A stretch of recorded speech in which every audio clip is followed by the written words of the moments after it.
se I dërgumi I Zotit po ju drejtohet xhamatit, po ju drejtohet sahabëve, duke I thënë, apo doni m'ju lajmëru me një punë e cila është punë më e mirë se me dhënë sadaka ari dhe argjend. Dhe Abdullah ibn Mesudi tha, se herë ta ndëgjoni këtë fjalë, ja ejuhalladhina amanu, o ju të cilët keni besu, se herë Allahut vjen me kësaj ajete, thot ndalno, meditoni dhe ndëgjoni mirë, sepse ai e ban që me largu pi punëve të mira, e ban që me neglizhu pi punëve të mira, e ban që me nal mos me përmend Allahun shumë, po të vetëm në arsye, sepse dhikri I shumt e ban njeriu me mbrojt për mësyshit. Dhikri I tepërt I shumt, përmendja Allahut e ban me rujt njeriu nga hasedi zilia, e me rujt edhe nga sehri. E don kë shejtan që e kemi afër çdo njani me largu dhikrin, përmendjen e Allahut, që më të godit këtë smundje, më të godit shirri njerëzve dhe gjinve. Për këtë arsye, merrni për obligim që dita mos shkon vetëm se duke përmend Allahun e madhruar.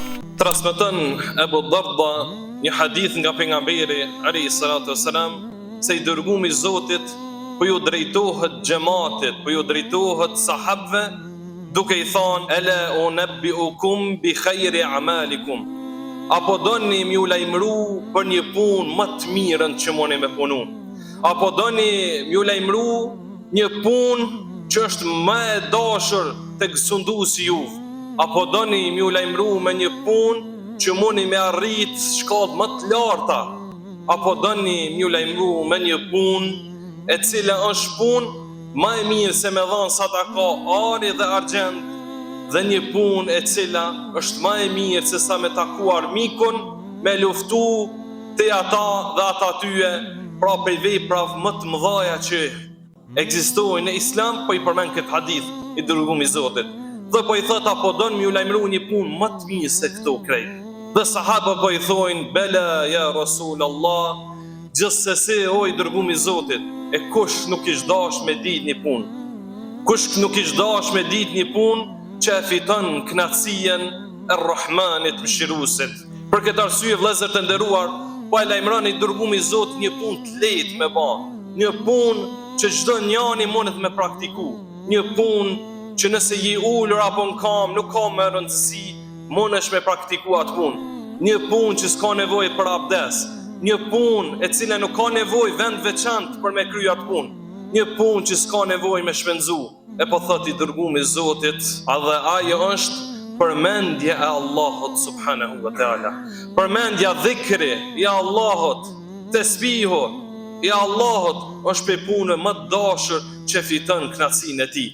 Sepse të nderuar besimtar, nëse lexojmë Kur'anin, ajetet, fjalët e Allahut azza wa jall, në asnjë ibadet nuk e ka përmend Allahu pas ibadetit që me bën sasi të shumtë, duke përmenda ibadetin dhe duke përmend fjalën këthira për me bën atë ibadet shumë, por pos tek dhikri. Po thot Allah I madhruar në këtë ajet, ja ejuhalladhina amanu, udhkurullaha dhikran këthira. Thot o ju të cilët keni besu, po na drejtohet Allahut gjithë atyre të cilët e besuan Allahun azza wa jall, të vetëm pa shoq, ata të cilët e besuan dërgumin e Zotit Muhammedin alayhi salatu wasalam për pejgamber, po na drejtohet Allahu I madhruar.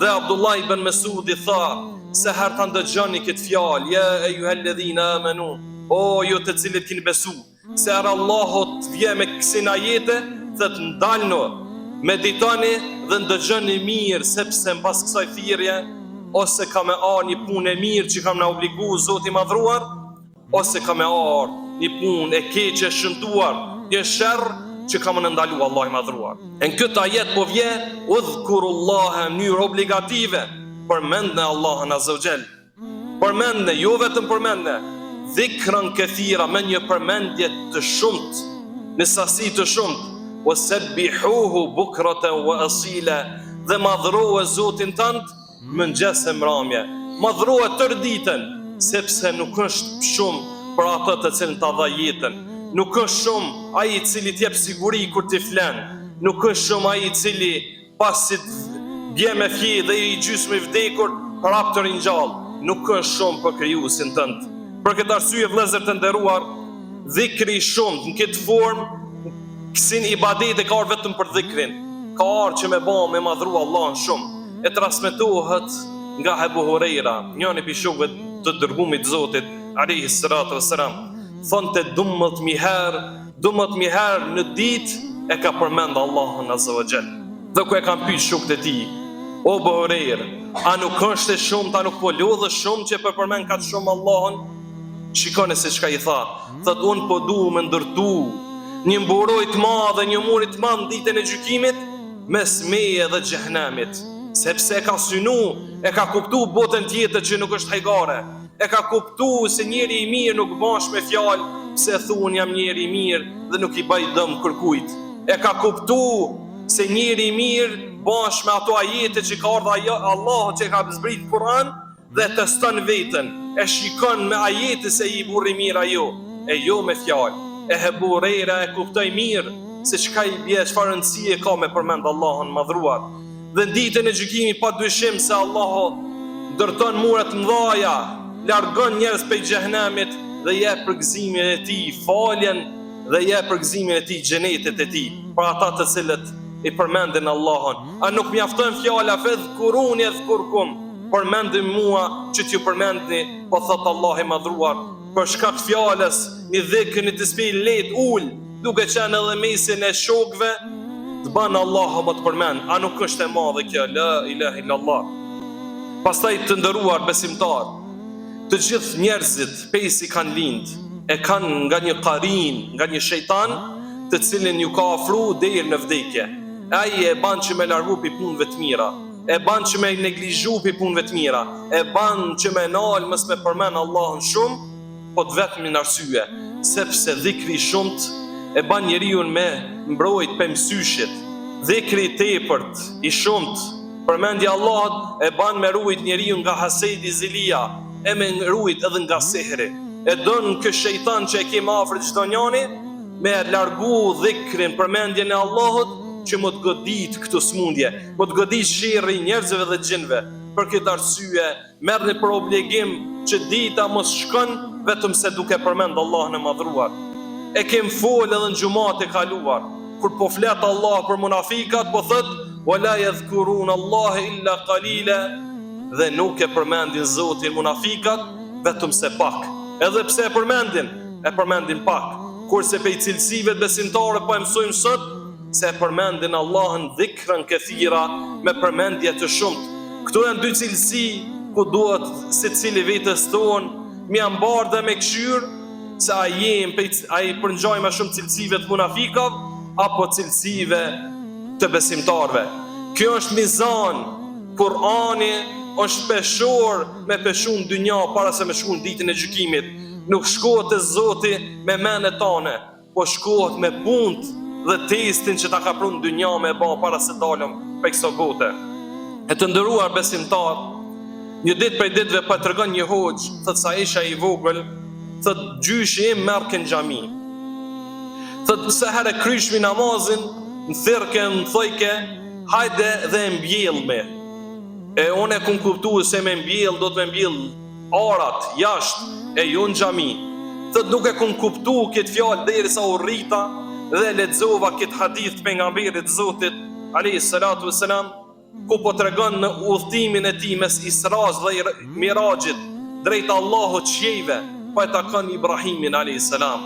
Dhe po i thët Ibrahimi a.s. O Muhammed, qëj selam umetit tanë, qëj selam ty dhe mu edhe gjithve, dhe të regoj se toka i gjenetit është e mirë, të regoj se uji i gjenetit është i ëmbël, dhe të regoj se toka është e rasht dhe është gati për më mbjell. Dhe mbjellne me dhikrin të spihon subhanallahi walhamdulillahi wa la ilaha illallah wallahu akbar. Me këto fjallë mbjellne. Atëherë kjo hoxh tha, tash e kuptova se qysh mbjellët toka e xhenetit. Edhe në xhami po mojshe me mbjell, po e mbjell tokën e përjetshme, sepse dynjan keme lan, kurse kemi trashëgu përjetësien e qofshin pe aty në cilën e trashëgojmë xhenetet e Allahut. E pastaj të nderuar besimtar, një ditë prej ditëve, po shkon Urwata ibn Zubair, po shkon tek Aisha radhiyallahu anha, e cila ka qenë tezja e tij. Po i thot oj Aisha, thot lajmërom por një punë çuditshme, një punë të madhe që ka bërë pejgamberi i Zotit veçantë. E po i thët Aisha pasi filloi me çaj, po i thët o Urve, thët e gjithë jeta i dërguarit të Zotit ka qenë e veçantë, ka qenë e çuditshme. E gjithë jeta e tij, thët po e tregoi vetëm njënën për rasteve. Thët ishmi të fjet e u çui dërguari i Zotit, thët po e ndëgjoj tu çajt.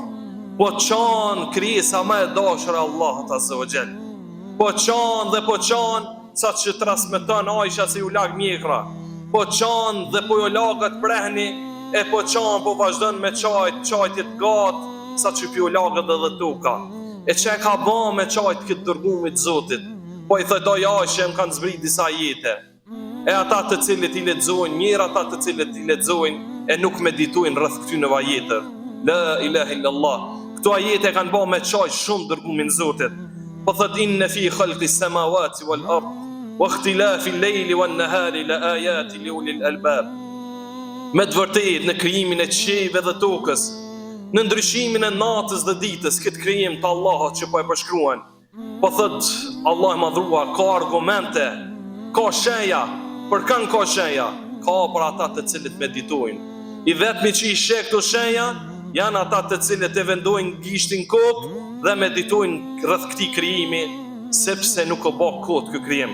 Pastaj vazhdon ajeti alladhina yadhkuruna Allaha qiyama wa qu'uda wa ala junubihim wa yatafakkaruna fi khalqi as-samawati wal ard. Dhe ata të cilët e përmendin Zotin duke qenë kam, ul dhe shtrit forma të ndryshme, sepse nuk po i bashkruan Allah vetëm kam edhe në format, po i shkruan disa forma. Wa yatafakkaruna fi khalqi as-samawati wal ard, dhe meditojnë rreth krijimit të qiellit dhe tokës, dhe thonë Rabbana ma khalaqta hadha batila subhanaka faqina adhaban nar. E gjithë ky krijim nuk o bë skoti, nuk e bane këtë krijim rastisht. Nuk ka krijim të qiellit të cilët nuk ka tmeta, e këtë tokë të cilët po na të mbjellura, e këtë tokë që po jetojmë nuk u kriju skoti, nuk e ka kriju natyra, po e krijoi Allah Azza wa Jall. Nuk jem kriju në këtë jetë me jetu e me vdek me ushtuk. Jem kriju me fitu ahiretin, jem kriju me fitu knacin Allah Azza wa Jall. Për këtë arsye ata të cilët nuk i meditojnë këto ajete dhe në fund po thot subhanaka faqina adhaban nar, i pastët nga çdo send që të veshin ty o Allah, faqina adhaban nar, o Zot ruaj nga dënimi i zjarrit. E kush nuk i mediton këto ajete, i ka pranuar Allahu dy cilësi. Ata të cilët e përmendin Allahun çfarë do forma që janë, në kame, ule, shtrit, e këtë format, cilësia e parë përmendje shumë, dhe cilësia e dytë meditimi. Për këtë arsye ata të cilët e përmendin Allahun nuk duhet me qenë vetëm me gjuhët e tyre, po duhet të boroj nga zemra, në gjuhët dhe në praktik me dashur Allahun subhanahu wa taala. E dhikri, tesbihu është ibadetë më të dashura te Allahu Azza wa Jall. Për këtë arsye t'jem për atyre, lusë me Zotin, t'jem për atyre që përmendin shumë Allahun Azza wa Jall, t'jem për atyre cilët dallojmë si musliman, si besimtar, që përmendin shumë Allahun, dhe të mos t'jem sikur se munafikat të cilët e përmendin pak, vetëm sa për ta parë njerëzit. Allah na falë dhe na uzoft, dhe t'jem për atyre të cilët ditën e gjykimit as nuk humbi, as nuk mërzitmi. Amin, amin. Wa sallallahu ala nabiyana Muhammad wa ala alihi wa sahbihi ajma'in.